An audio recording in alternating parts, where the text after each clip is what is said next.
मेरे प्यारे देशवासियों, आज अप्रैल का आखिरी रविवार है। कुछ ही दिनों में मई का महीना शुरू हो रहा है। मैं आपको आज से करीब 108 साल पहले लेकर चलता हूं। साल 1917। अप्रैल और मई के यही 2 महीने देश में आजादी की एक अनोखी लड़ाई लड़ी जा रही थी। अंग्रेजों के अत्याचार उफान पर थे। गरीबों, वंचितों और किसानों का शोषण अमानवीय स्तर को भी पार कर चुका था। बिहार की उपजाऊ धरती पर ये अंग्रेज किसानों को नील की खेती के लिए मजबूर कर रहे थे। नील की खेती से किसानों के खेत बंजर हो रहे थे, लेकिन अंग्रेजी हुकूमत को इससे कोई मतलब नहीं था।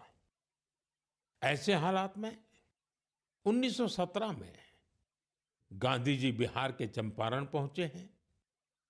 किसानों ने गांधी जी को बताया, हमारी जमीन मर रही है, खाने के लिए अनाज नहीं मिल रहा है। लाखों किसानों की उस पीड़ा से गांधी जी के मन में एक संकल्प उठा। वहीं से चंपारण का ऐतिहासिक सत्याग्रह शुरू हुआ। चंपारण सत्याग्रह ये बापू द्वारा भारत में पहला बड़ा प्रयोग था। बापू के सत्याग्रह से पूरी अंग्रेज हुकूमत हिल गई।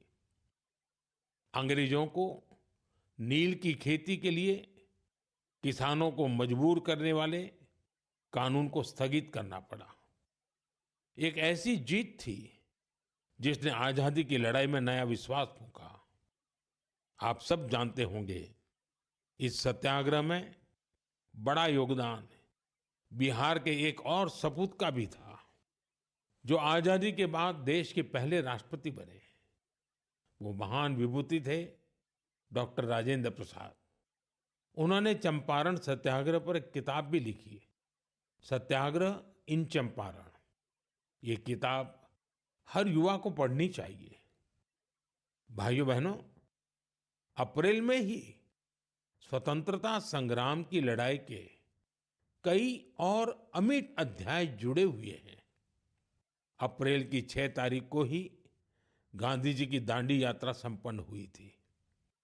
12 मार्च से शुरू होकर 24 दिनों तक चली इस यात्रा ने अंग्रेजों को झकझोर कर रख दिया था। अप्रैल में ही जलियांवाला बाग नरसंहार हुआ था। पंजाब की धरती पर इस रक्त रंजित इतिहास के निशान आज भी मौजूद है।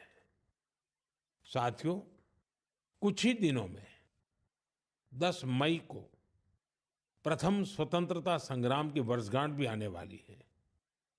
आजादी की उस पहली लड़ाई में जो चिंगारी उठी थी, वो आगे चलकर लाखों सेनानियों के लिए मशाल बन गई। अभी 26 अप्रैल को हमने 1857 की क्रांति के महान नायक बाबू वीर कुंवर सिंह जी की पुण्यतिथि भी मनाई है।